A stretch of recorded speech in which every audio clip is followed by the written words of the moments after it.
Hello and welcome. Thank you for joining us for another edition of Sri's Sunday New York Times Read Along. My name is Neil Parekh. I am the executive producer and guest host of the show. Our guest today is Shashank Bengali, senior editor, live news for the New York Times.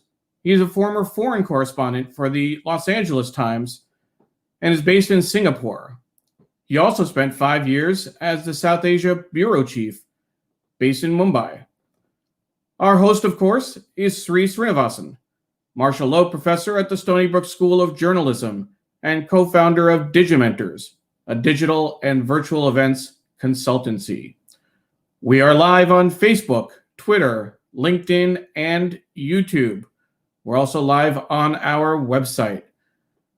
If you're watching on Facebook or Twitter, make sure you press play on the video so that if you leave a comment, we will see it. As I mentioned, my name is Neil Parekh. We'll go ahead and welcome some of the folks watching. Please make sure to leave a comment. Let us know where you're watching from, and tag any friends that you want to make sure they know about today's show. We are going to be covering how the New York Times handles live news, particularly how they manage it with 3 hubs around the world, London, New York, and Korea. We'll talk about the live updates from the Olympics in Japan. We'll talk about live updates on coronavirus. We'll also cover some special features, New York Times for Kids, a print-only section, the last Sunday of the month, and a series of portraits that were taken of service workers in New York that came out Friday. We'll look at the digital edition. So I want to welcome Patricia Freudenberg, who is joining us. Good morning. How are you doing from New York? Doug Levy, always an early riser, joining us from Marin County, California, under the redwood trees. Jonathan Borstein, joining us from the East Village. Thank you, Jonathan. Jonathan was a guest on our special Pride edition of the New York Times Read Along. And then Katie Dietz, I hope I'm pronouncing that correctly, joining us from St. Petersburg, Florida. Katie, I think this may be the first time that you're checking in, or at least commenting. We're live every Sunday, 8:30 a.m. to 10 a.m. Eastern Time with a guest. We take a look at the paper, we flip through, we comment. We use it as a jumping off point for conversation. So hope you enjoy what you see today. Diane Stefani, our friend from Margate, New Jersey, is here, but she is joining in from Sedona, Arizona this week. Early for her out there. So thank you, Diane. Ron Thomas, our friend from Dubai, 4:30 in the afternoon over there. We have an international audience that logs in for the New York Times Read Along. Thank you so much, Ron. And yes, Katie is saying it's the first time. So stick around. Hopefully you'll enjoy the show. What I'd like to do now is to bring in our host, Sri Srinivasan.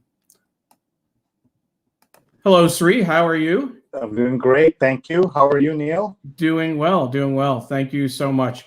It's been 5.5 years. We're coming close to 6 years, actually, in October, of you hosting the New York Times Read Along. I joined you about 3.5 years ago to produce the show. What a great community we've built up. So many regulars and some new viewers every week, which is great.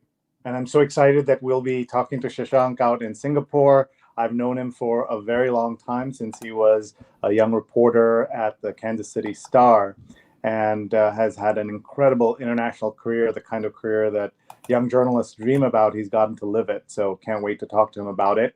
And want to thank everyone who joins us week after week. And don't forget that you can tag a friend right now, anyone who's interested in the news, and they can watch live or they can watch later on Facebook, Twitter, YouTube, and LinkedIn. We also want to tell folks that if you look at our archives on YouTube, you'll see some incredible shows, including twice we met with Tom Jolly, the print editor of the New York Times. And 2 years ago this week, we were in his home in New Jersey. Neil drove up from Washington, came to New York, and then we drove out to New Jersey. Carla Baranauckas was with us as she brought bagels, and we ate bagels with the print editor of the New York Times in his home at Tom Jolly's home. It was an incredible experience, as you can imagine. The ideal way to consume the news, in my mind, still remains having a paper in the morning. Of course, we spend a lot of time doing digital stuff all day, but I love the ritual of the print newspaper. And it's not just the New York Times that we love. We just last week, Neil hosted a session with Philip Bump, national correspondent of the Washington Post. We've done these at the Toronto Globe and Mail, Khaleej Times out in Dubai, and a whole bunch of other places. And we'll continue to do more from other cities as well as we get to travel again. So thank you very much, everyone, for being here. And I want to thank our incredible production team led by Neil, our executive producer. He does an incredible job, as you can see here. He's joined by Paula Kiger at Big Green Pen, Steve Taylor at Steve DeReeve, Julia Weeks is at Julia L. Weeks, and Carla Baranauckas is at Kabara. And she has brought us so many great guests in recent weeks. We also want to thank our sponsor, MuckRack. If you're in journalism or in PR communications, you know about MuckRack. You can join and get their services that help make it easier for you to connect with journalists and with experts. So please check out muckrack.com. I have my MuckRack mug right here. And if you'd like to sponsor us, we would love to have you join us. It's just email us, neil@digimentors.group and sri@digimentors.group. We would love to talk to you about ways in which we can collaborate and get the word out about your products or service or book or anything else. We have more folks joining us. I see that Apollo is here from Montclair. Ted is watching from Washington. Hi, Ted. And there's Apollo. Yeah, and it's great to have everyone here. We are going to just take a quick glance. Here's Bulbul from Bangladesh. Welcome, Bulbul. Great to have you here. Truly international audience. Here's a member of the Digimentors team checking in for the New York Times read-along family from Ramsey, New Jersey, Stephen Kaplan at Spinach Social. And Fernando is watching from LA. Fernando, it's very early in the morning, 5:45 a.m. Thanks for joining. Fernando has been a guest on my other show, the weekly COVID-19 show. And Therese, great friend of all of us and former guest on the show. Bonjour from Yonkers. She spent the pandemic mostly in California. So good to have you back on the East Coast. And great to have everyone with us. I'll do a quick tour of the New York Times front sections, and then we'll bring Shashank on to meet all of you. A reminder that you should tag a friend right now, or just hit retweet, or just hit share, so that your friends can watch us live or later. And I know Shashank is sharing right now, and I'm sure you all can do that too very easily and introduce folks to this amazing, amazing community. So what I'm going to do now is just switch cameras here and show you the print New York Times, and we will take a look. The front page we will read with Shashank in just a minute, but here's the lead story. Now vaccinating, those not eager but not opposed. So waiting for the right push. And very striking image here. Deborah Omiko Wright and her 18-year-old daughter Mala Elizabeth checking their fishing nets in the Niger Delta region of Nigeria, taking on big oil and a dirty legacy in Nigeria. We'll talk more about that when we review the New York Times with Shashank. Here's the cover of the magazine, and it's Learning to Love GMOs. And I guess this is a tomato. Look at this color. Twice the antioxidants of blueberries, extends the lifespan of cancer-prone mice, natural anti-inflammatory compounds. So this is a pro-GMO story. And the book review cover is spaced out, Walter Isaacson, on 2 books about Mr. Elon Musk. and he reviews both of them together. They just came out. The New York Times Kids section, which Neil mentioned, this is something that runs once a month, and we love looking at that. We once had an episode where we had 2 kids join us and talk about the news and talk about the New York Times for kids. The Arts and Leisure is Unseen in the Orchestra. The success of musicians of Asian descent obscures the racism and discrimination faced by many. And this is one of those surprising stories because folks know East Asians especially have done really well in American orchestras and in Western classical music in America. So to see that this is an issue will be news to many people. Sunday business cover is Silicon Valley's best pandemic ever, awash in money. The firms that hustle to make life and work possible while a virus rage now face scrutiny over their wins amid so much loss. Very important story. The cover of the Metropolitan section, competing plans to protect sex workers. One bill in Albany targets pimps and customers. Another would decriminalize the entire trade. And here's a Sunday review. I'm trying to see who that is. They are mysterious. They are debilitating. They cost millions in lost time and productivity. Science is finally starting to pay attention. There's a story by Tom Zeller, former student of mine. I don't see. Oh, this is about headaches. Wow. I was trying to look for Neil. I was trying to find the headline here. The headline is, "There's never been a better time to have a headache." But I couldn't tell that was the headline, but now I see it. And the sports section, of course, full of the Olympics. And our friend Shashank is going to talk about how he helps cover the Olympics sitting in Singapore and off to a roaring start. And some of you may have seen that the Fox News folks and conservative folks were complaining that America didn't win a gold medal for the first time on day one since 1972. And some were blaming Biden for it, or the fact that the Olympic team is interested in social justice, but already they have caught up overnight, right behind China. And our digital afterlives is Sunday Styles. What should happen to personal data after we die? Really important. I love reminding people to please sign up for Facebook Legacy Contact. Facebook Legacy Contact. Google that. Very important for your family and friends to be able to turn your website, your Facebook account into a memorial page after you pass. Please do that. And then final section we'll just glance at here is the real estate section. 70 home tours, 14 offers made, 54 competing bids on one home. $60,000 highest amount offered over asking price, 0 offers accepted. A hot market leads to buyer burnout.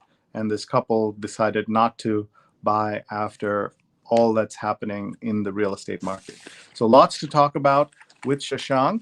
And I'd love to bring Shashank on and have him say hello to everybody. And that's our guest, is Shashank Bengali, senior editor, live news for the New York Times. He's a former correspondent for the LA Times based in Singapore. He spent 5 years in Mumbai as South Asia bureau chief, and he's on Twitter at @sbengali. Please follow him on Twitter, and please say hello now to Shashank.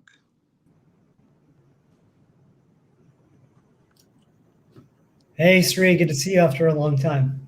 Yeah, great to see you. The last time we were together was in Mumbai at a very nice restaurant that you had recommended, and we got to meet some other foreign correspondents in Mumbai. It was lots of fun.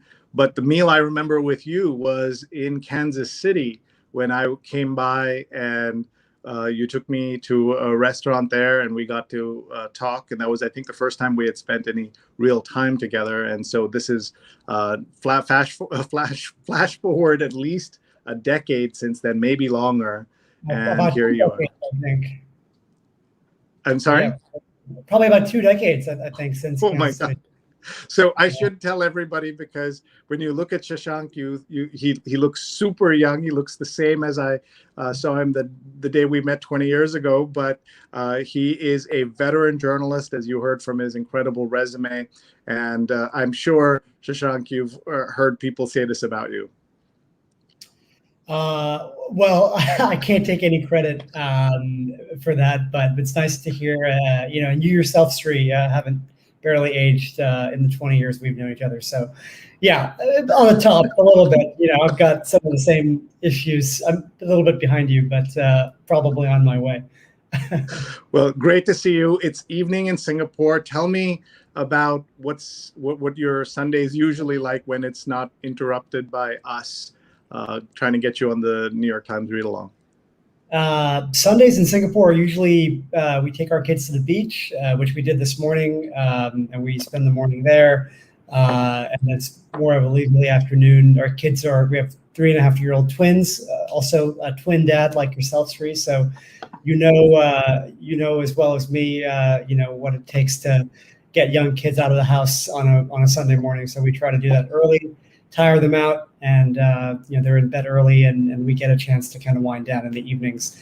Unfortunately, Singapore is back in sort of a quasi lockdown. This is our kind of third lockdown of sorts since the pandemic began. We have had very high vaccination rates here, but there was a recent cluster that's emerged involving karaoke lounges that got the government quite nervous. In Singapore being a very small, very heavily transited part of the world, lots of foreign travelers, lots of folks coming in and out of China and the West, and they're quite nervous about any outbreak. So they've been quick to kind of impose restrictions. So we're unfortunately back in, no dining out, no gatherings of more than 2 people. So even my wife and our kids at the beach today, we have to be somewhat separated, one of us with one kid, one with the other, kind of a meter or 2 apart. Doesn't really work in practice for a family of 4, but we try to adhere to the rules as best we can. Anyway, we're happy to be healthy, and it's still not a bad place to be when you can go to the beach and spend some time in the water on a Sunday. Well, we've all heard the stories of how good or bad Singapore is at keeping their folks in check and following rules and things like that. So do they still have the famous caning? Is that still there? No caning, but there are lots of rules, and it's a population that really trusts the government. So there's kind of a lot of leeway that the people give. It's a sort of more or less a single party dominated government. So yeah, there are rules about chewing gum is still not sold in Singapore. It's actually technically an offense to steal your neighbor's Wi-Fi password. There are all kinds of rules in Singapore, but under the pandemic, actually, a bit of a firm hand has served it fairly well compared to other countries in the region. So you take the good with the bad, I guess. Sure. Well, tell us about this job at the New York Times. You are relatively new to the Times after being at the LA Times for a long time, including as Mumbai bureau chief, which is obviously a plum posting in the world of foreign correspondency. Yeah, I was a reporter, a foreign correspondent for almost all my career. But then this opportunity at the New York Times came up earlier this year.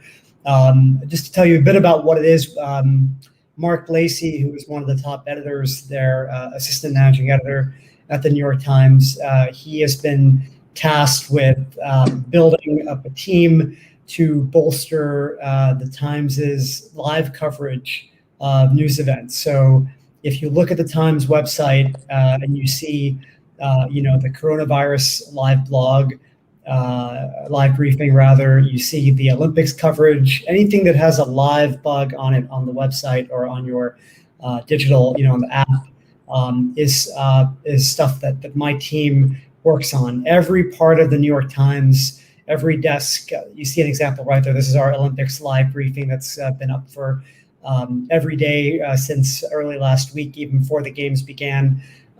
It's a massive part of what the New York Times is doing, huge push into live news, and not just the New York Times, the Washington Post, CNN, the Guardian, the Wall Street Journal appears to be going this direction as well. Audiences love it, and I'll just to explain what it is a little bit. It's a new way of covering breaking stories that have multiple strands. In the old days, for example, the horrible building collapse in Surfside, Florida, a few weeks ago. If you were covering that event, if you were a news consumer wanting to read about that event, in an earlier generation, you would have gone to the newspaper, to the website, and gotten kind of the 2,000-word lead-all story that had the very, sweeping lead, beautifully written, and in there would be all the elements of the story, the search for survivors, the look, at what could have gone wrong, the response from Washington and the federal government. Various elements of the story would all be packed in there and presented in this beautiful narrative, story. Nowadays, people are coming to the apps, news apps, to the websites multiple times a day. They want to come in, they want to get a quick check of what's the latest news that they've missed in the couple of hours since they were last tracking that story. So this live coverage is an attempt to give you what you need to know, the latest stories, the most up-to-date information, breaking it out in kind of a digestible chunks. Big emphasis on getting great images in there, video, graphics, interactive elements. You see these amazing things that our graphics team has done with. If you hit play on that, this is the Olympics live briefing. You hit play. This is a replay of this swim race earlier from today. So you don't have to watch the live coverage of the heat. You can actually kind of watch these swimmers in action in this interactive animation. It's incredible. That's the first time the team has come out with this for this Olympics. So every aspect of the paper, every desk is involved in live coverage, international, national, business, sports, as you can see with the Olympics. Of course, the politics desk, the entertainment desk is on it when it comes to Academy Awards and things like that. So it's a big part of our way, our push in covering breaking news these days, and it's just a cool thing to be a part of because it's a new team and a growing team. Excellent. Before we get into the paper, tell us a little bit about the LA Times and your experience there, and what it's been like over the time that you were there, because there have been a lot of changes at the LA Times as well. Yeah, I spent about 10 years at the LA Times before I jumped to the New York Times earlier this year. I grew up in Southern California. I grew up in LA. I grew up reading the LA Times. It was the only paper I ever really wanted to work for as a kid, and dreamed of working there. Dreamed, in fact, of being a correspondent in India for the LA Times. My family, of course, is from India. Visited there many times growing up. A lot of my family is there. So to have had the chance to work at the LA Times and have had the chance to be a correspondent in India there for 5 years for the LA Times were just dreams come true. And I'm still a huge fan of the paper. It's been through such turmoil over the years with changes of ownership and other problems with mismanagement. I really feel like the paper is in tremendous hands right now with the terrific new editor in Kevin Merida, a really committed owner in Patrick Soon-Shiong, and just a great team. I mean, I maintain that it's pound for pound, the LA Times is the best foreign news operation in the country because it has a much smaller foreign staff than it did maybe 10, 20 years ago, but really covers the world with a lot of integrity, a lot of depth, particularly in Asia, where there's the biggest contingent of LA Times reporters between Singapore and Seoul and Beijing, and a roving photographer covering Asian news in Marcus Yam. Really just a great team. It was a really fun place to work, great colleagues. So I miss it. We'll always have fond memories, but very happy to be at the New York Times, which is a paper I've admired my whole career. And the opinion editor for a while now at the LA Times and is part of the team that you were praising just now. What has happened to the India bureau there after you left? There's no full-time India correspondent at the moment for the LA Times. It's we have a couple of when I was there, we had a couple of freelance correspondents who were contributing. They're still there contributing as well. So unfortunately, they've not been able to staff the India job. I hope they're able to. It's a really important country and to cover, obviously, and the devastation of COVID earlier this year, the continuing rise of the Modi agenda. Just really, really big stories. And so I think it's a challenging place to cover, even in the best of times. The New York Times has, several journalists there, a big team, a really excellent team. And there are stories that just, we can't always get to because there's just so much happening. And so we really try to prioritize. So, really, really important country. The Washington Post just had a new correspondent assigned there. Who's going there, I think, in the next couple of weeks or months, perhaps. It's great to see that the papers are still committed to covering India. I wish there was a lot more coverage of India, just broadly speaking. Sure, and I have to ask you about the other big change in your life, going from a reporter to editor. One of the things reporters love to do is to blame the editors for everything, and now you suddenly find yourself on the other side. So what has that been like? Yeah, I had one stint as an editor for about a year, a decade ago, and I sort of joked that it was amazing that by switching desks, I became 10 times smarter.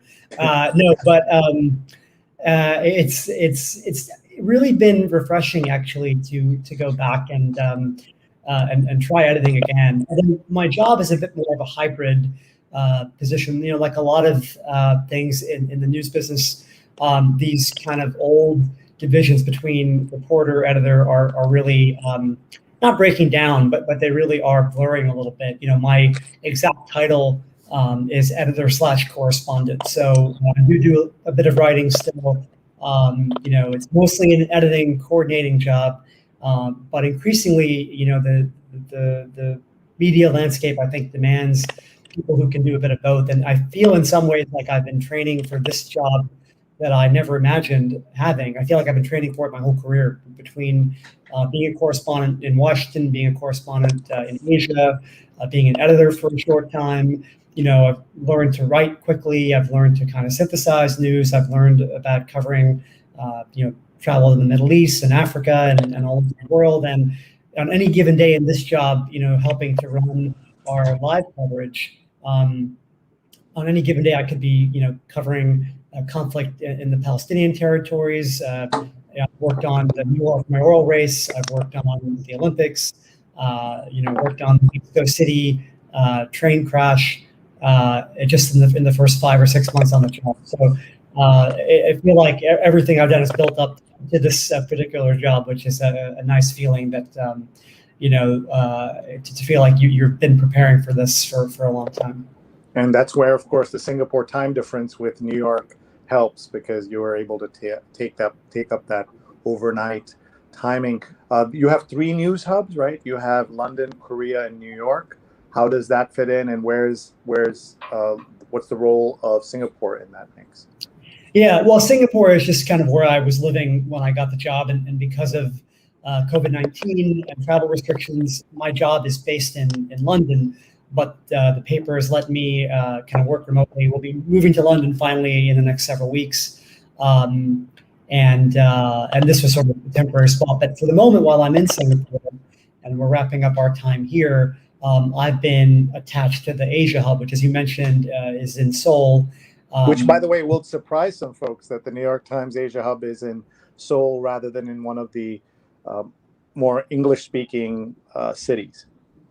That's right. This is a new hub. That really, the initial hub was in Hong Kong, which of course was the hub for a long time for the New York Times in Asia. And because of the changes in Hong Kong, the increasing pressure from mainland China, the paper decided to shift its editing hub in Asia from Hong Kong to Seoul last year. So there's been this long process of moving editors and some reporters from Hong Kong to Seoul. It's still in process. I believe that the last folks will be there in the next few months. And the whole company is sort of going back to the office in September, with some exceptions. But in New York, in London, and Seoul, people will be back to the newsrooms around Labor Day.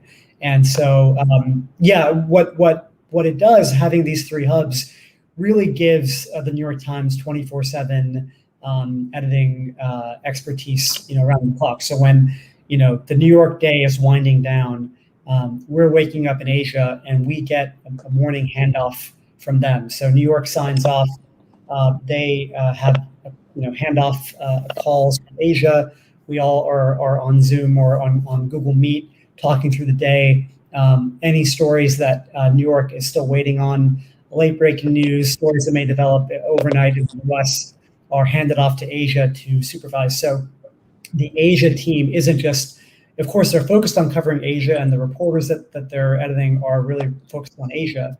But the editors in Asia may be reporting on shootings in the US that happen late in the day. They may be helping to handle coverage of the New York mayoral race when that was going late into the night, on voting day and results day.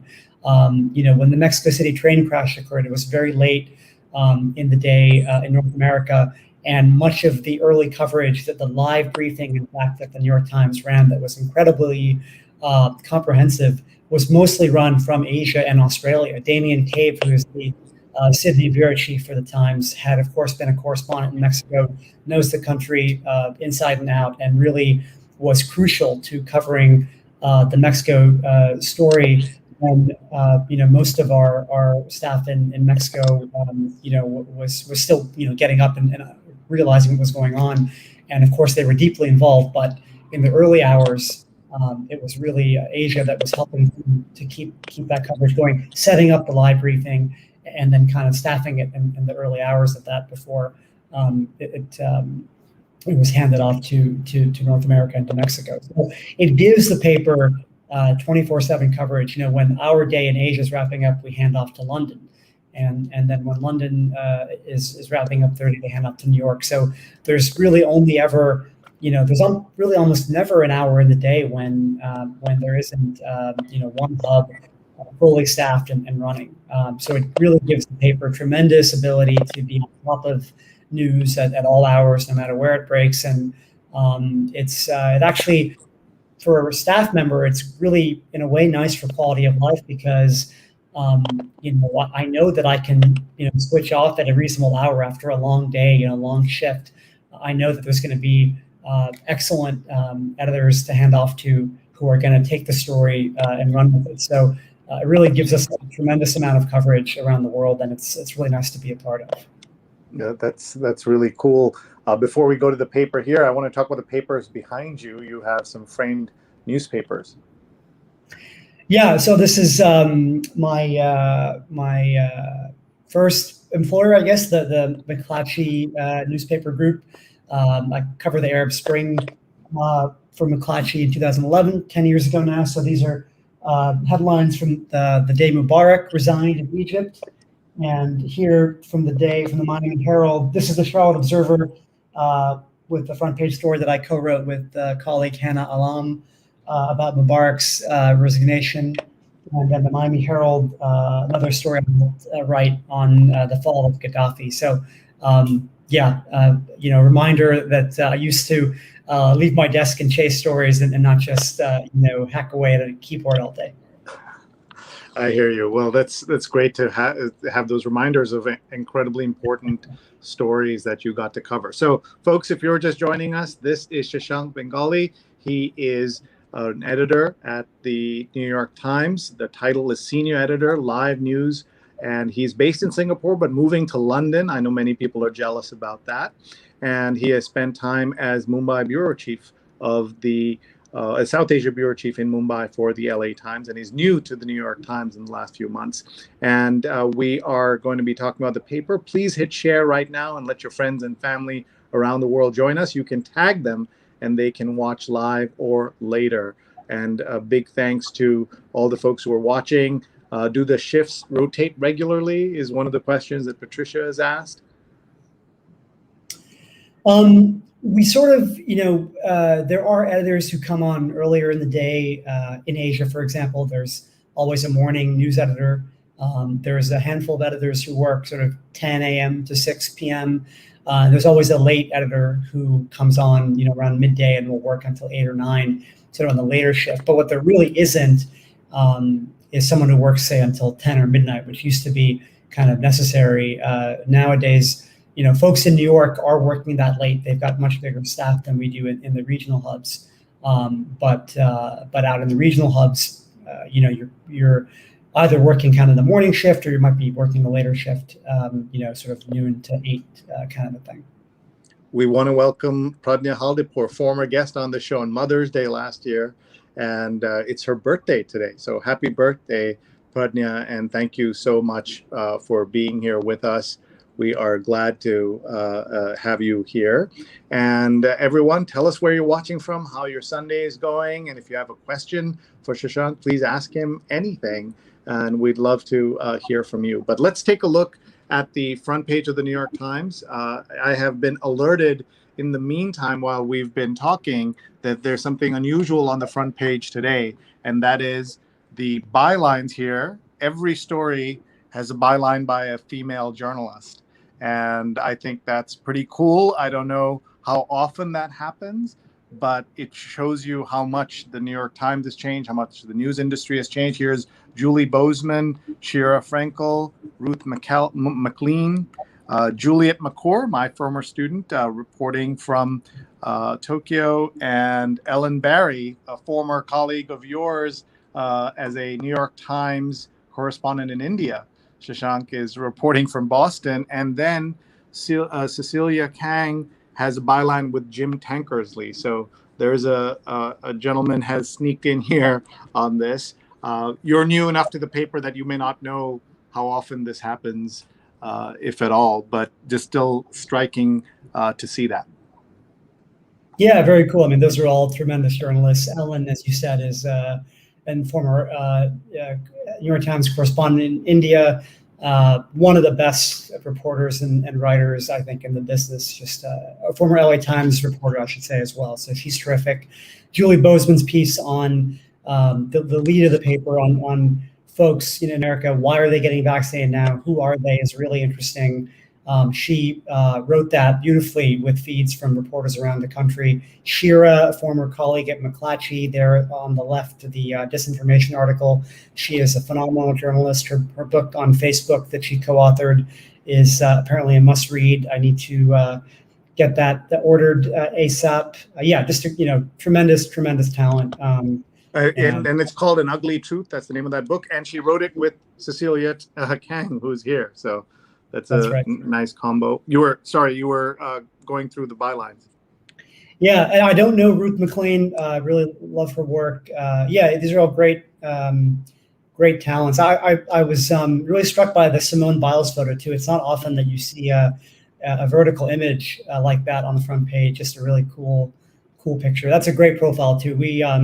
I was working on the Olympics briefing yesterday, and we ran a short snippet of Juliet's piece in our briefing and linked to the bigger piece, which is one thing that the live briefings really often do is they'll be a repository for all the stories that the New York Times does, even long features and profiles and interactive stories. We'll put a snippet of it in the live briefing. So if you've come to the live briefing to kind of get caught up on the big news, we'll also remind you that, hey, there's a great you want to get these 300-word snippets of what's going on, but when you have the time to dig in, there's a 2,000-word profile of Simone Biles that is a must-read, and we'll include a link to that. So that's just a phenomenal piece and really worth your time on a Sunday. Paula Kiger says, so great to see all these female bylines now for the day when it isn't even news that it's all female bylines. And right. We saw Naomi said baby steps. And Dr. Sujana Chandrasekhar is watching. Good morning, Doc. She says, let's hear it for female journalists. And Dr. Chandrasekhar is co-host of She's on Call, a show that we now are doing once a month in the summer, but otherwise every Sunday right after we're on the air. All right. So actually, we were so focused on the bylines, we didn't look at the stories, Shashank. Any of these that you want to talk about? Well, I mentioned the Simone Biles profile, which I think is really great, and the other piece that I looked at closely was the Lita I mentioned by Julie Bozeman. Really interesting. So it tried to understand, after all these months of vaccination campaigns and incentives in the U.S., who is going to get vaxxed right now in America. And interestingly, I haven't lived in the U.S. in many years now, and I was struck by this. But she found, and our colleagues who contributed to the story found that really it's not the anti-vax crowd that's coming to get vaxxed now. It's people who just kind of procrastinated, or they were kind of hesitant for unclear reasons, or they're younger people who weren't sure that they needed it, but now because their colleges or universities are requiring them to get vaxxed to come back to school in the fall, they're doing it. So it was interesting, kind of, I think, putting some faces and some stories behind, really big question, big trend. One thing Julie points out in that article is that what people in this category do in the next, weeks and months to come will really determine the course of the pandemic in the U.S. now, how quickly the U.S. can get behind it, or get in front of it rather. So, really interesting reporting, and I love pieces like that kind of use feeds from around the country. They're always a challenge to write because you've got so much information coming in. I thought Julie did a great job of taking information from around the country and crafting a really readable, really interesting and sharp article. And here is the inside, where there are these nice portraits of folks, including Lisa Thomas, who took the shot in Portland after waiting to see the vaccine's effects. I do know people who've gotten it and they haven't gotten sick, so that's why she got it. And then Sherry Lockhart, I love how they just use her hand going into her bag. She didn't want to be on camera. I didn't really trust it. My thinking was I should research, I should look into things. Her mother ultimately persuaded her to get it. So yesterday, by the way, we saw scenes of anti-vax protests around the world. So it isn't just an American phenomenon. Some of it might be exported by America and American platforms, but certainly in many countries around the world, there are serious anti-vaxxers. Yeah, it's true. We saw, I think Australia had protests, a number of other places. So yeah, it's definitely a global phenomenon, unfortunately. We're looking at the inside of the paper now, and 3 meditations for relaxing your mind this summer. One of the changes in your career in journalism, as mine, our papers are doing much more service journalism kind of things, including things like this. And I want to give a shout out to John Schwartz, the climate reporter, who we've been talking about having on our show for a couple of years now. John is leaving the New York Times after being very prolific, having written for most sections. He's written this wonderful goodbye essay, one of the best exit pieces I've seen by any journalist, and that's him in a jetpack that he got to try. He's moving to the University of Texas in Austin to be a journalism professor and to be director of a sustainability center there. So if you get a chance, folks, read this, The End of a Long, Joyful Ride. And John is a terrific read at any time. And Spain's reparations for Jews become elusive. They had been promised that they would get citizenship and other benefits, but Spain has rejected their applications, is the story here. And please feel free to jump in as I show this. Pradnya says, a modest proposal, give anti-vaxxers their own island. They'll just, that'll be rewarding them, Pradnya. Okay, flood deaths highlight climate change challenges for road engineers. And you remember this week that some part of China got as much rain in a day as they get in a year. It's almost like a apocalyptic movie. Here's Doug Levy says John Schwartz is brilliant, and he really is. Go ahead, Shashank. No, it's true. It's true. You sent me John's piece, and I haven't gotten to it yet. It's one of the pieces I've bookmarked to read today. But yeah, he's tremendous, and it's a great loss for the paper. The article there at the bottom of that page, where a COVID infection is like a prison sentence. I believe that's the Cambodia piece. Really interesting, from Charles McDermott, a young journalist, a freelancer who used to work for the International Herald Tribune, I believe, back when that was what the New York Times Global Edition was called.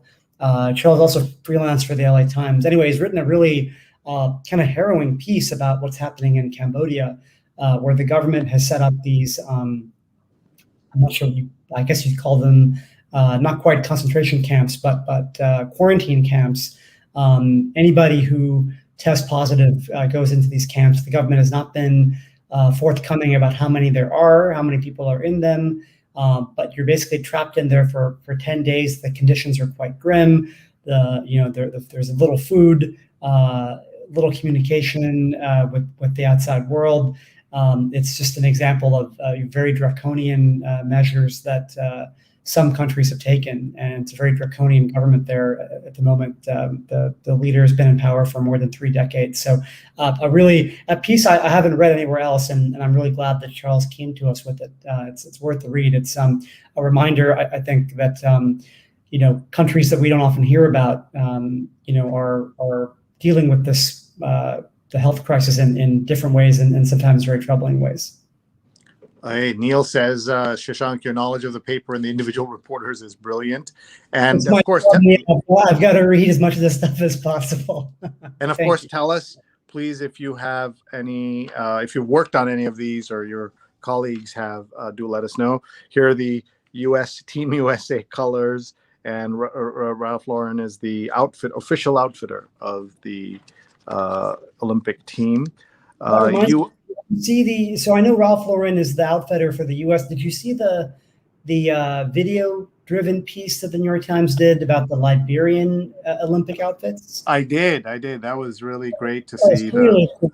Yeah, I highly recommend that. It's been like one of the top stories over the last several days since Friday, I guess, on the website. So if you scroll down to most popular, I think the headline is something like, "Did you see what the Liberian Olympic team was wearing?" Yeah, exactly. And it's a Liberian American from Brooklyn, a designer, right, who came to them. Liberia doesn't have the resources to even field a proper team every year. They have to do fundraising and things like that, but they got excellent outfits this time.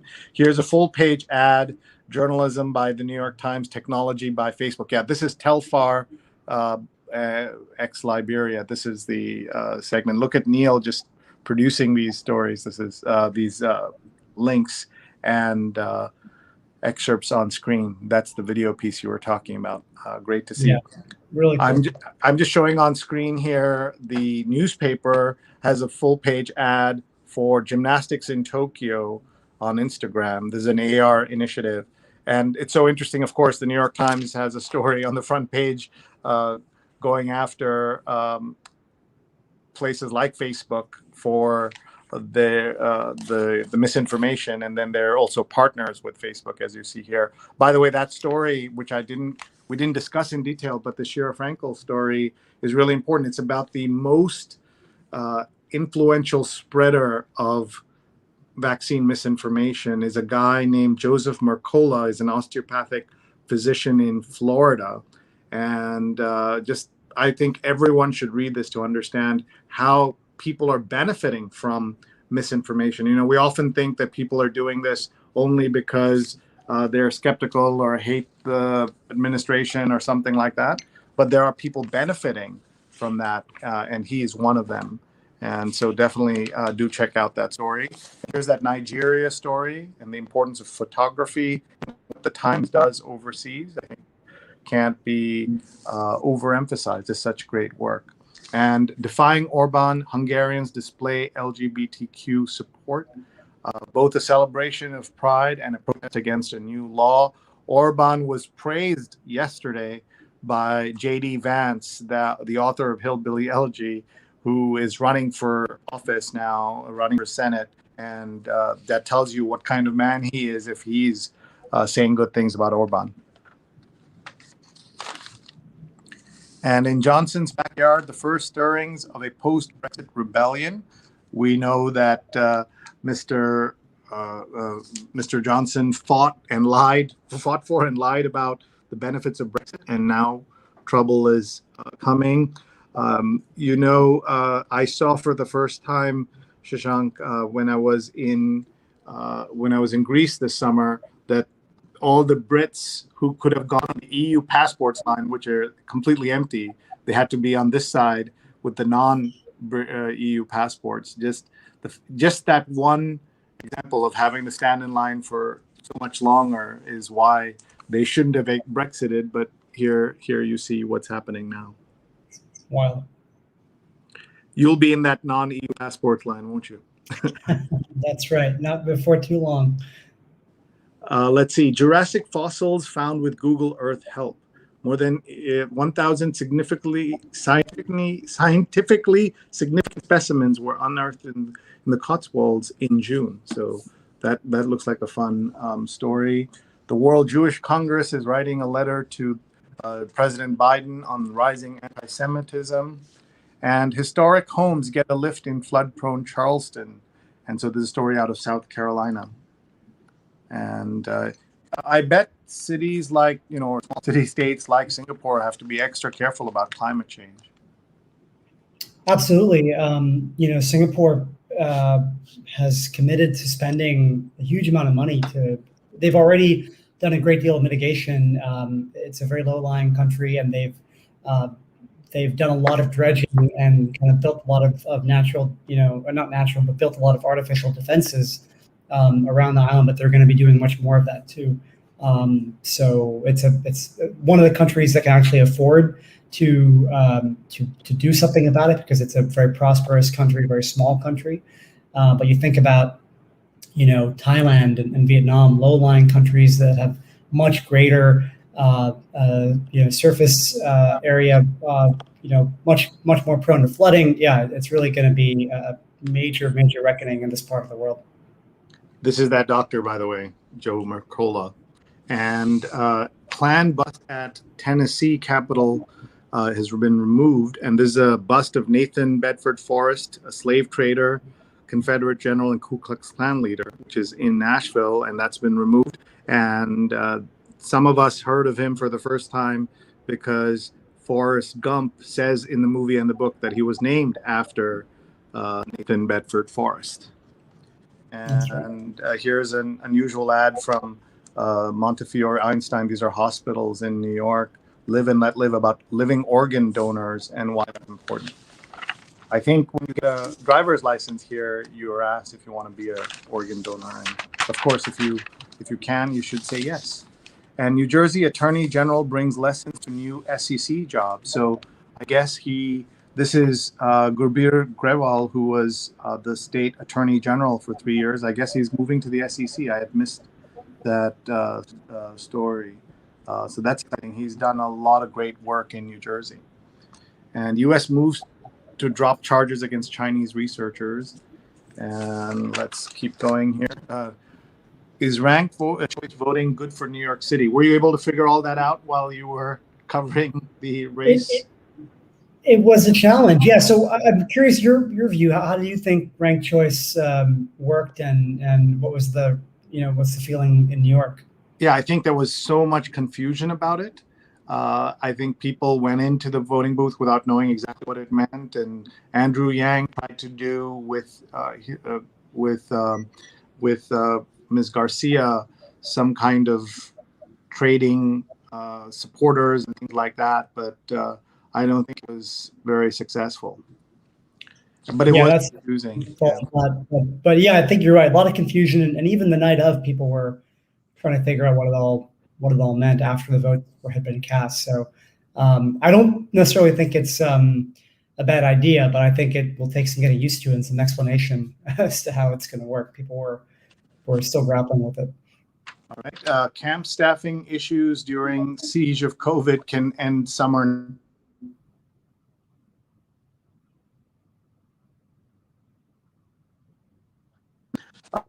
Let's see here. This is the very powerful team that they've brought in, the antitrust team. And then I don't know what a Picasso is, but there's an ad for that. And this is the story we mentioned. And we are getting close to the obits. But before that, this really unusual story. Man had fatal heart attack in swatting in Tennessee, officials say. He was targeted because he had an unusual Twitter handle. So swatting, as I'm sure Shashank knows, is calling in SWAT teams with fake reports of a crime that provoke a heavily harmed response from the police. And he owned at Tennessee, and somebody wanted that from him. And just a horrible story, and this man dies as a result of that. I hadn't heard that. That's unbelievable. Wow. And this is now the third Tennessee story. So we saw that one, about Bedford Forest, this one. And then radio host in Tennessee urges shots from hospital after expressing an unwillingness to get vaccinated, sharing regrets after falling ill. And this is the host, Phil Valentine, got COVID after telling people not to get the vaccine. And this is really what has struck me, Shashank, is that a lot of conservative journalists were, basically trying to kill their own audience without acknowledging that. All right, let's talk about obits. Have you had to work on obits in your career? Not a whole lot, to be honest. I've had to write a couple on the fly. Dictators die in regions I'm covering, that kind of a thing. But no, we've got a tremendous obits desk at the New York Times. The LA Times too had lots of pre-written obits. I was assigned to write a colon obit before I left the LA Times.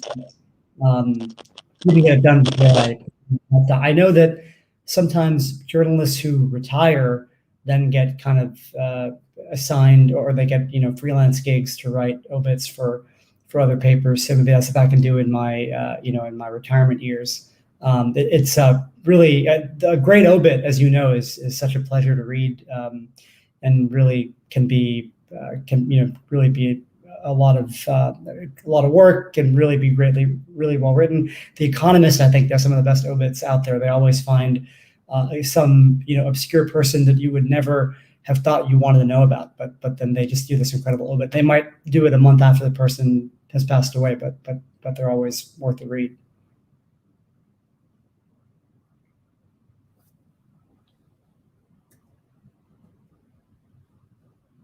Shri, you're muted.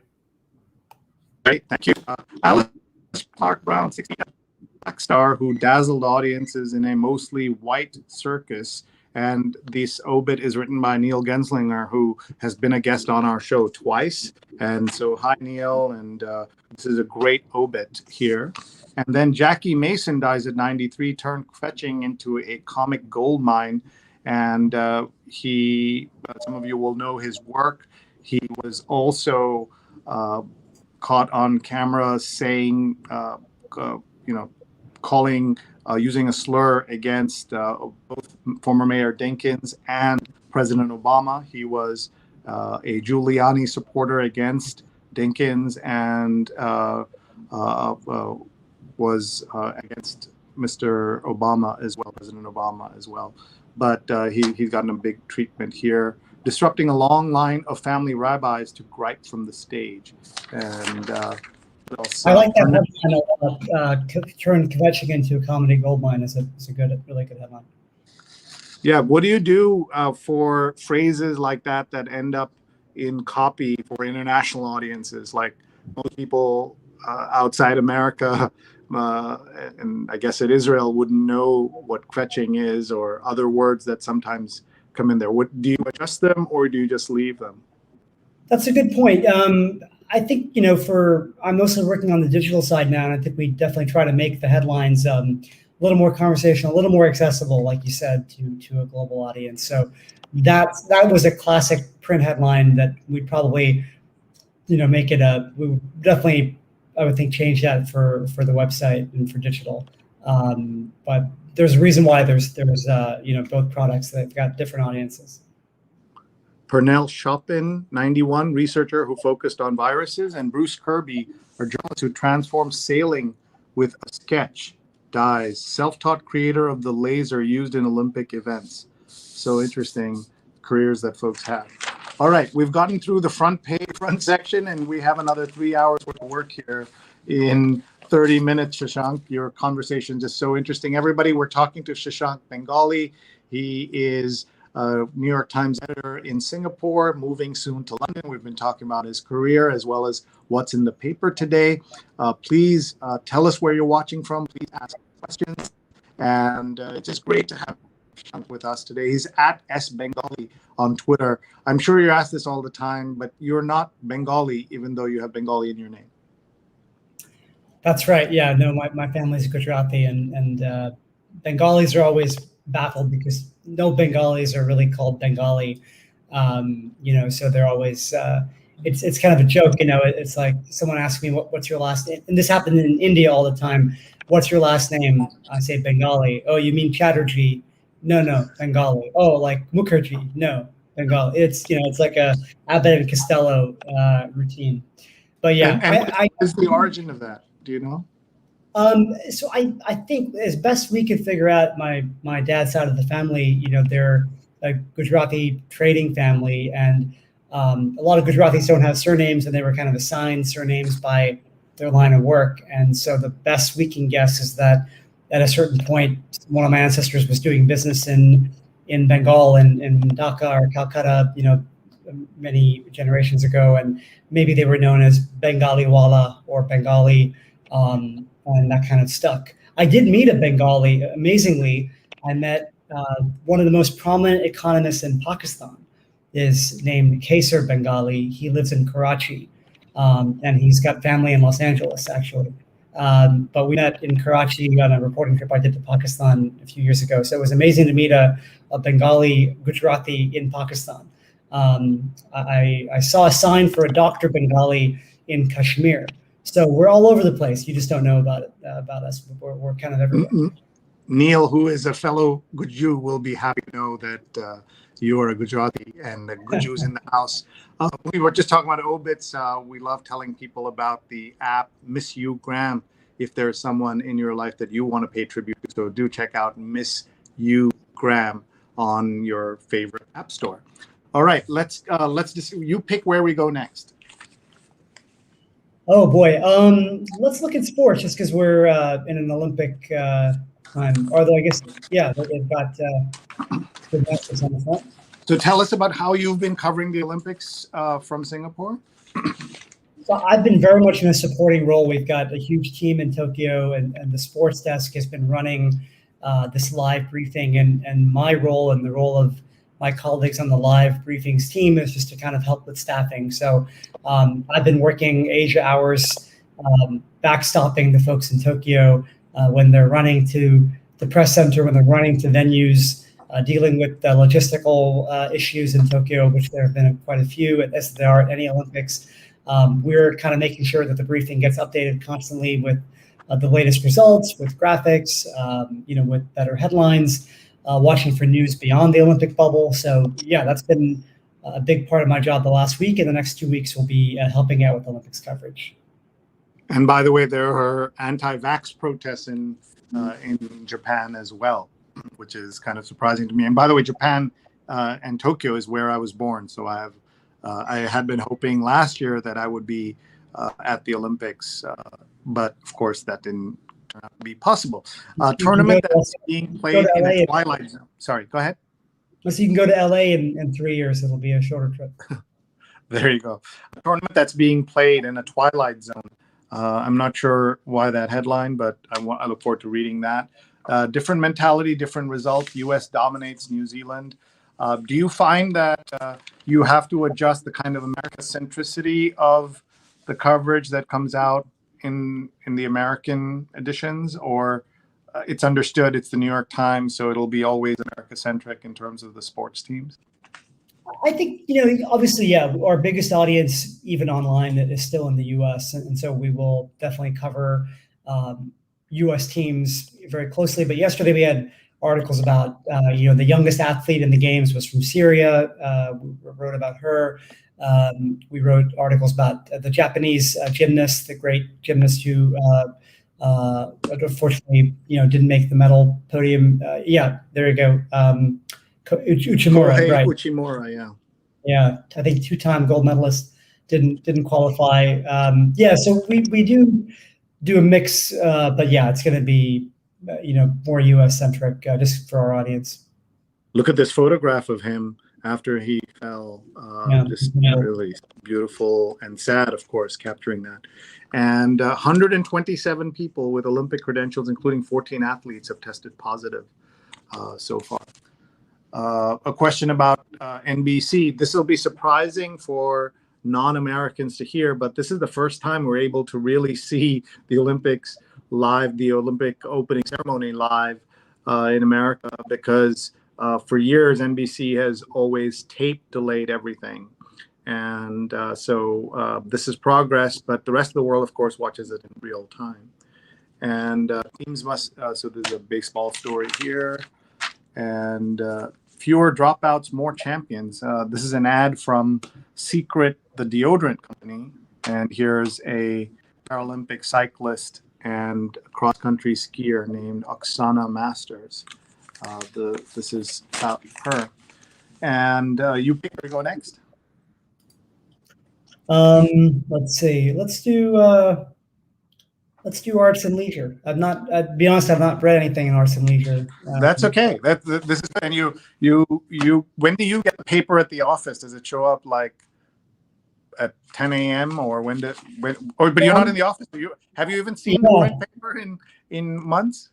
I rarely. I mean, it does. I do see the international edition, but during the week we get emailed PDFs of the early edition first thing in our morning. So I'll always look at that. But I haven't bought a print paper in a while. I'm sad to say. I probably should start doing that. Here's Unseen in the Orchestra, about Asian Americans who I always thought of as having had great success in Western classical music, that there's racism and discrimination faced by them. Mark Lee is tuning in from Durham, North Carolina. Hi, Mark. I'll be in Durham in a few weeks, and I'll reach out to you. And let's see. Jump in if you have seen Space Jam yet. Have not. Need to see it. Love the original. Yeah, that was right in your wheelhouse as a kid, wasn't it? Yeah, right. I was like target, prime audience for that. Yeah, and this is about Space Jam, and then Asians in music, heard but not seen. So this should be very interesting, and I want to read that. And bringing true universality to the concert stage. And jump in if you. What are you watching on TV, on your Netflix queue or Apple TV or any of those things? Yeah, we've gotten into the new Ted Lasso season. That's Ted Lasso, a show about an American who knows nothing about soccer, who becomes football manager of a bunch of lovable losers in England, right? A fake team called Richmond Football Club. Yeah, that's right. And it's been, as an American moving to London, I feel like it's been good preparation in some ways. And Jason Sudeikis is amazing in that. So he's really my favorite SNL actors. And let's go now to the kids section. And again, because this is only in print, I believe, right? So I don't think they have an online edition. I can't remember. Yeah, and only in the U.S., so we don't get to see it out here, unfortunately. Otherwise, I'd love my kids to see it. When we come visit, we're going to have to pick up a copy of the Sunday paper for this. How does it work? Are you given home leave like every 2 years or something like that? Yeah, we come back to the U.S. Every couple of years, I think, to come to New York and meet the editors. So I haven't done that yet. Hope to do it hopefully next year. But you're going directly to London, is that correct? Yeah, we'll go straight. We've got two 3-year-olds, so the shortest distance between 2 points is the one we can take. Yeah, I was just reminding my twins who are now 18 and getting ready for college that if I was with them alone on the plane or my wife was with them on the plane and they were that age, we'd all go to the bathroom, even if they didn't have to go to the bathroom. And I would ask them, so you know how small the airplane bathrooms are. So these two-year-olds or 3-year-olds would be behind me, facing away as I would use the bathroom because there was no other choice. They wouldn't stay in the seats. Yeah. I hope you've not had to do that. We haven't traveled with them, right? So we've kind of been spared some of the indignities of traveling around the world with small kids. We took one trip to the U.S. To see my parents right before the pandemic. It was a long journey with 2-year-olds. And Neil says, New York Times for Kids is a print-only special section published the last Sunday of the month. Adults are not supposed to read it, it says on the front page. And there's so much material. This is it's great. Really cool. I'm impressed by this and I'm not just saying that as an employee. It's a really good looking section. It really is. I had edited a section in a newspaper in India for an older generation, the next level up,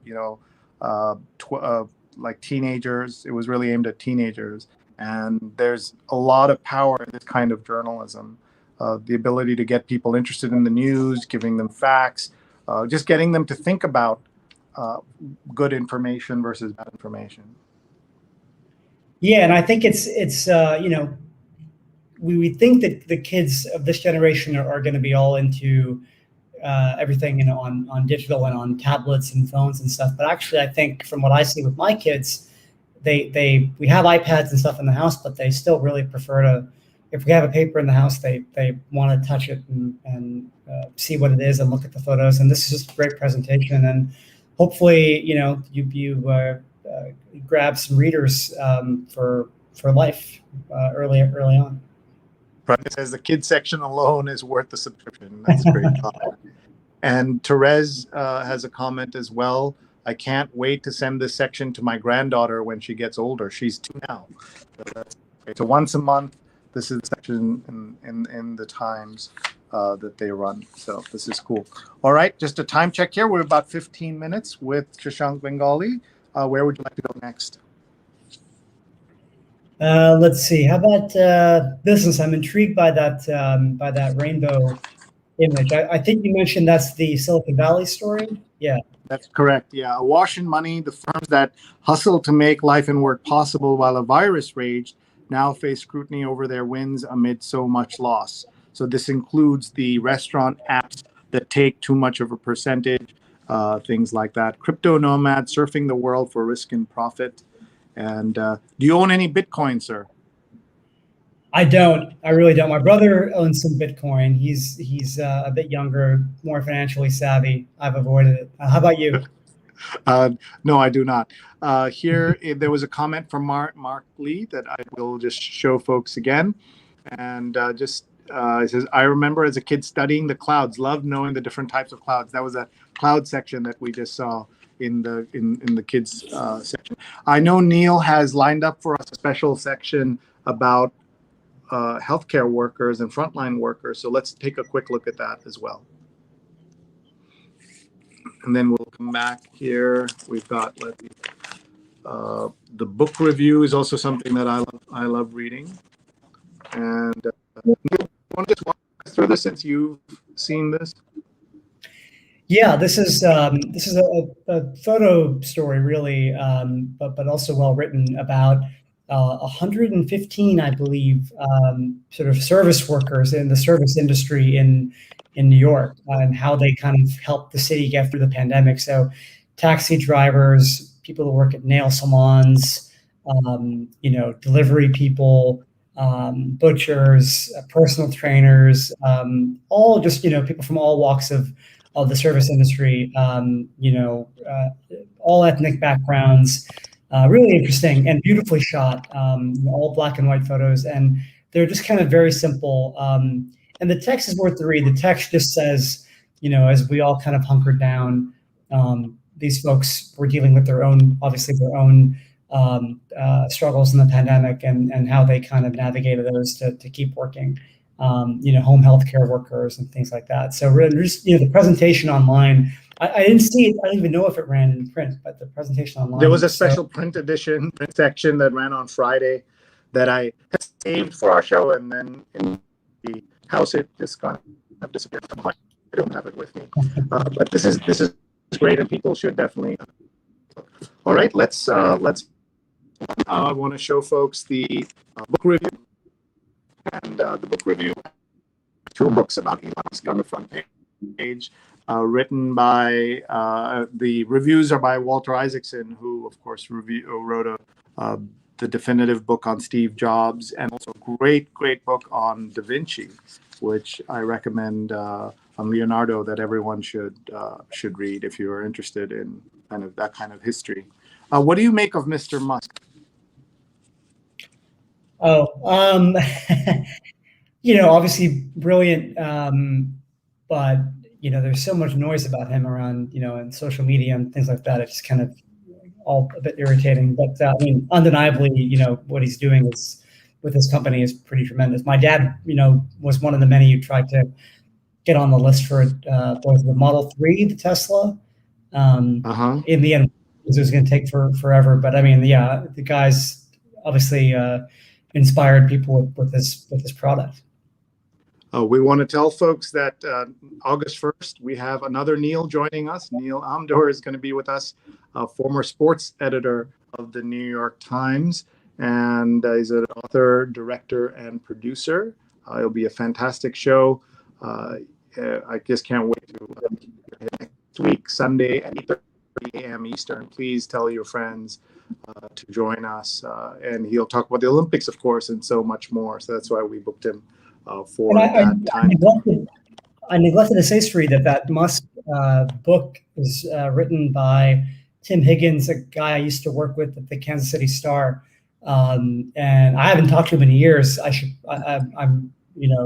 It's really cool. I think one thing you see over a long career is you see old colleagues, take careers in directions you never expected. So Tim was covering, I think, like Missouri state politics 20 years ago, and now he's writing about Elon Musk, and the book looks great. So really happy for him, and I should probably pick up a copy. Sure. And Sujana says Tesla, in her experience, all show glitchy at best. Of course, there are Tesla fanboys who will disagree vehemently with her.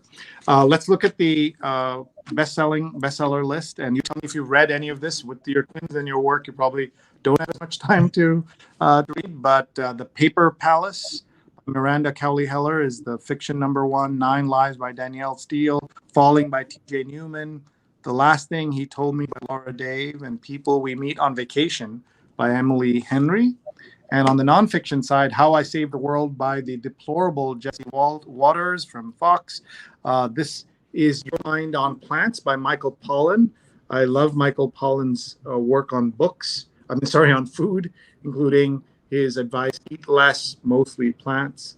The Body Keeps Score by Bessel van der Kolk, and Trejo by Danny Trejo. There's an unusual book. Danny Trejo, the character actor in so many movies, now is having a moment. And then Bill O'Reilly is back with another book, Killing the Mob. So I presume you haven't had a chance to read most of those or any of those. No, I'll read them when the kids are in college. There you go. So you're saying that's what I have to do now in a couple of weeks when the kids go off. We just have a few minutes. Yeah, we just have a few minutes left. We're going to just glance at the Times Magazine, the story about loving GMOs. And so we know of doctors and others watching here, there's lots of people who are anti-GMO. Would love to hear folks' thoughts on that. If you are willing to read this article and be convinced that there is a case for GMOs. And an example of how the Times has changed. Here's Ezra Klein, who has a very successful podcast. So many different things the Times does now. And Dr. Sujana says that this is a gorgeous cover pic, and it really is, though it's a scary looking tomato.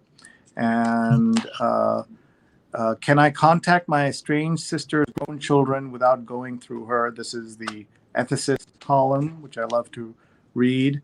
And science desperately needs a better understanding of how menopause changes women's brains, not just their reproductive systems. And another example of the service journalism we were talking about, how to fall off a mountain. This is the kind of thing that you need when you're about to fall off the mountain, and you have saved it somewhere. And salad days and nights, a substantial, artfully composed salad is a meal for any time. Are you a cook, sir? Anusha, my wife, is the cook, but that looks like a pretty good salad. I would ask her to make that. And look at this. The purple here matches the purple of his shirt. The price of access. One man has filed more than 180 lawsuits in California for alleged violations of the Americans with Disabilities Act. Is it profiteering or justice? By Lauren Markham. I definitely want to read that. I don't remember this kind of coordination for a story like this, but it makes it even more accessible, I guess.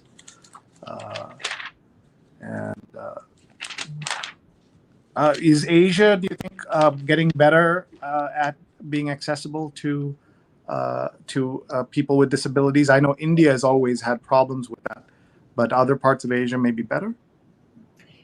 Singapore is quite good. I think it's definitely becoming more of an issue. I think countries are more aware of it. New buildings are definitely attuned to that and designed for that, but older parts of cities definitely not. And here's that piece about GMOs, and they're praising what GMOs do to, say, the Arctic apple, extended shelf life, dozen brown when cut or bruised, and the russet potato is bruise resistant, or bruise resistant, not bruise resistant. Your thoughts on GMOs? Do you know anything about them? Not much. I mean, I think I have, like everybody else, I guess I've been told, how bad they are. India has had a big movement against them, with the farm revolution and things like that. A lot of activists against GMOs, but I'm really curious about this piece. I want to dig into it and see what they have to say. The art is striking. And here's a personal history of the C-section. And wow, these are really strong images that you see. I was going to say the whole magazine has just got incredible photos all the way through. Yeah, and of course, you remember this from your days as a print reporter or even a print consumer, that there's no time to consume all of this, which is part of the problem. It takes me a week to read all of this. And by the way, I should just note, as a proud Indian, this is the first time I've seen an Indian byline in a puzzle in the New York Times. Prasanna Sheshatri is the byline there. Are you a puzzler? I'm a big fan of the spelling bee, the New York Times spelling bee, and I do the crossword, but really only until about Wednesday or Thursday. Right, because they get harder. All right, I'm going to put you on the spot. Give me some words here. Oh boy, curate. I can see. Evacuate. I wonder if evacuator, could evacuator be the pangram possibly? So the rule. Let me just tell people the rule. You need to use the U in every word. It has to be at least 4 letters. Yeah, I use spelling bee every day, and it's really an obsession, and I try to do it as quickly as possible. So this looks like a good one. I will say that one of the advantages on the online version of this is that you hit a button and then the letters move around, so they can trigger more ideas, but you can't do that here. Ron Thomas says, I remember taking all of Sunday afternoon, sitting in my backyard, consuming the Times from front to back. Those were the days. He now lives in Dubai and is jet setting all over the world. He sat right here in this spot just a year and a half ago when he visited New Jersey and New York. Ron, thank you always for watching and for being a great supporter of the show. And just one more spot that we can go. Let's look at the style section. Let's see here. And this is about our digital afterlife. So, Shashank, have you turned on the Facebook personal, what is it called? Legacy Contact? No, I've not. It's probably worth doing. Yeah. Yes, everyone should do this. I tell everyone because it'll make a big difference in, after we're gone, for our families and friends, especially for our family, and dealing with the chaos that happens after someone dies. Facebook just adds to the chaos there if you haven't set this up. Do you ever get to work on style section stories? No, not so much in this job, although I'd love to at some point. we might take a style section story and run in a briefing, but a short version of it. So I get to read them sometimes before they run. I do enjoy them. And the Modern Love section is very popular. We had Daniel Jones, the editor of the column, podcast, and the TV series, in your spot here on Valentine's Day. It was an incredible show. And that's great. You can imagine people had lots of questions for, especially how to get published there. So this is the Social Cues column with Philip Galans that we love to read as well. And I don't know what this means, but the question is, are you a Bezos? If you've spent your way into regrettable stylistic choices. And the Olympics, Liberia. Oh, this is what you were talking about. Here it is. Liberian sport cool looks. And this is about Telfar Clements, a Liberian American fashion designer and founder of Telfar. So I think that's him. Yeah, as you said, or I think as Neil said, from Brooklyn, wanted to give back to his home country, a very poor place. I've been to Liberia. I think it's Telfar, makes a comment in the video version of that story that I tweeted out yesterday. Something about, Liberia is a place where, people have a lot of clothes that were donated, by charity from the U.S. and elsewhere. And so it's the kind of place where I think the quote was, everything is either too big or too small. It's not meant for them.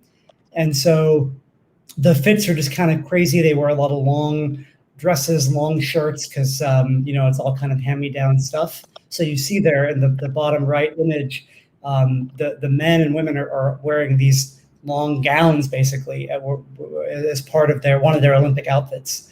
So it's really cool, really interesting stuff.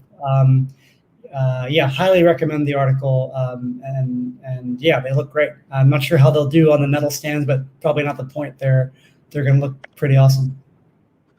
And in the wedding section, we had Katie Doty with us, Kate Doty was a New York Times weddings writer for a long time. And she joined us a couple of weeks ago. And the column here is Plenty of Waiting Remains for Prison Weddings. And I believe, if I'm reading this right, that this couple had their wedding on Clubhouse somehow. And it's a motivational speaker. So I guess the way people could watch it was on Clubhouse or listen to it on Clubhouse. They celebrated the wedding with thousands of people in Clubhouse, is what it says. Is Clubhouse still a thing? It was like, it was a big thing in America during the pandemic, but as people were not locked down anymore, that changed. But you know where it's huge? In India. My dad loves it in India. He uses it, but also lots and lots of folks, thousands of people use it every day in India. So it's still a thing, but not necessarily as big a thing as it used to be. And I think with this, that we will start to wrap up our conversation here. Leave us with some final thoughts, Shashank, about journalism, about its value at this moment in time, and why you're still pursuing it after all of these years. Well, I think we saw during the pandemic just how important, more than ever, really, journalism was in the pandemic. We are seeing as people get back to their lives, and which is a great thing, obviously, going on summer vacation and getting ready to go back to school and be back in the classroom. People are going to go back to their lives and not be consuming as much media. Of course, we don't have, in the US, we don't have a Trump presidency or an election to worry about. So we do know that there's going to be drop-offs in the audience this year compared to last year. We hope that, what the New York Times and others are doing with these live briefings, with all the interactive content, with the puzzles, with everything we do, we hope we're finding different ways of bringing people in, because it's still a really important thing to be covering the world. I'm just thrilled I've been able to do it for so long, and I'm thrilled to be at a place that's so committed to covering all these big stories. So, and thrilled to be with you. After 20 plus years, it's nice to be able to chat like this. Hopefully we'll see each other in person again soon. But it was a lot of fun. Thanks for having me. And we're super proud of you, Shashank, and all you've done. One of the joys of being a professor is seeing students who go on to have incredible careers, as you said, your colleague as well. And we got to know each other through SATA, the South Asian Journalists Association, and we're just thrilled to see, as you said, the chance to be Mumbai bureau chief, South Asia bureau chief for one of the leading newspapers. For many people, that was not possible during the old days because foreign correspondents looked a certain way, and you got to do that because Judge got to do it, so many Gupta got to do it, so many other journalists. As America has changed, so have American newsrooms. Yeah, absolutely. You couldn't have said it better. It's just a great, and someone mentioned, all the women on the front page of the New York Times as bylines on the Sunday edition. Yeah, the profession's changed. We're hiring so many young people, hiring so many, data engineers and graphics folks, that the business has changed completely, even in the 20 years I've been doing it. So it's been really cool to be a part of that. And I feel like I'm learning still every day. So it's fun. It's been great. That's awesome. Neil, so many great comments coming in, and thank yous from lots of folks watching all over the world. Absolutely. Jonathan Borstein saying, great show. Thank you. Apollo saying, awesome show. Ron Thomas, our friend from Dubai, saying that it was a great show. He schedules his Sundays to make sure he's available to listen. And he also thanks our production team as well. Therese Steiner, who's in Yonkers. Shout out to Laura Westchester. I grew up in Hastings on Hudson, just north of Yonkers. She really appreciated your commitment to journalism. And I should say, I don't often go in and comment on Facebook during the show. But I really thought your comments, your insights on your colleagues' knowledge of the paper and the bylines was incredible. So really appreciate that. Liz Pressman said thanks as well. I'm sure you've heard this before. Deborah said the broadcast was the Shashank redemption. I assume that's not the first time it's come up. No, right? Never heard that before. Ellen is saying that it was a great program. She wants to have you back and cover more sections. So that's and Patricia Freudenberg as well. Sheree, we just need you to unmute if you can. But great inspirational stories as well. Yeah, just great. One of the things that Ellen said is that she wished the home section hadn't been canceled. That's where the travel section and other things got combined. But now so what did they say? Did I miss the travel section today, Neil? I don't think the travel section is back yet, Sri. It's interesting. The Washington Post, when we did our show with Philip Bump last week, that was the first time that their travel section came back. So it'd be interesting to see where the Times. I mean, we are, I think, as a society, we're still kind of in an in-between phase, right? With a lot of events opening up, but the Delta variant, pushing back mask mandates, et cetera. I think that we're in an odd period. A lot of people are still not sure when they're going to fly next, and that really was the centerpiece for the travel section. But we'll see keep an eye on it. Yeah, no, you're absolutely right. But I see airlines are having, they said, as good results as they had in 2019 already this past month. So some people are certainly flying, but it'd be interesting to see what happens with the travel section. Absolutely. In the weeks ahead. And we're going to make a few. You got to go to Amy Vership's house, the travel editor, to read the travel section with her. And we've had Monica Drake, who used to be the travel editor. She's been on the show multiple times, which is lots of fun.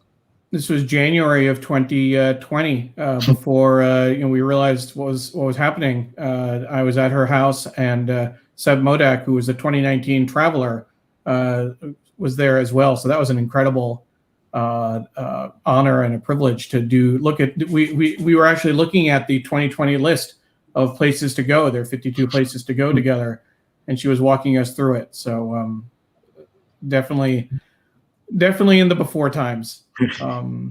But Shashank, again, thank you very much. We're going to make a few quick announcements. Hopefully you'll be able to stay with us in the studio. But we certainly want to let people know about the work that we do at Digimentors. That's the production company that Sri is the co-founder of and that started. And I joined in August of last year. We produce shows like this. We do social and digital consulting. So if you're interested in having us produce a show like this for you, please contact us, Sri@digimentors.group or Neil@digimentors.group, and we'd be happy to work with you on a project. We also have some upcoming shows we want to tell you about. Our colleague Rose Horowitz has a show on July 27th. It's her premiere episode of Women to Follow. I actually had her as a guest when I was guest hosting the show about 2 years ago, maybe even 3 years ago now, when she first started the Women to Follow hashtag. And so her guest is going to be Kirsten Alana, a travel photographer and blogger. And we certainly want to wish her all the best and support her as much as possible. Sri, can you tell us about your upcoming Sri show? Yeah, we're excited. Rose is one of our producers. Vishaka Desai, who's a former president and CEO of Asia Society and a renowned scholar and advisor at Columbia, has a new book out called World is Family, A Journey of Multi-Rooted Belongings. And we're going to talk about where we go as a planet after this. She's a fabulous guest. And please join us. It's 9 p.m. on Wednesday on all these social channels. And as a reminder, we mentioned earlier, but we have a great production team. Paula, Kiger, Steve Taylor, Julia Weeks, and Carla Baranauckas every week. And this is, Ron Thomas is always great about referring to this as the A-team. And we really couldn't put on the show without our full team behind the scenes. Sri and I are on camera, but there are a number of people who play integral roles to make this show a success. And with Carla, I want to make sure that you know about the Local Connection. The Local Connection is put out by the Center for Cooperative Media. Carla puts it out through Montclair State University. Each week, it offers story ideas and pro tips for journalists. And best of all, it's free. You can subscribe at bit.ly/local news tips, bit.ly/local news tips. And as we mentioned earlier, next week's guest is going to be another Neil. And if Neil Genslinger is watching, we could have 3 Neils on the screen with the guest. I might be on camera and Neil Genslinger might have a comment. Neil Amdor is a former reporter and sports editor for the New York Times, an author, director, and producer. And we're certainly looking forward to having him join us. He has ties. He worked with Tom Jolly, who was the sports editor before becoming the print editor of the Times. Bill Roden has been on the show, George Vesey, Claire Smith, some great New York Times columnists and reporters. So we're looking forward to having Neil on the show in the middle of this year's Tokyo Olympics.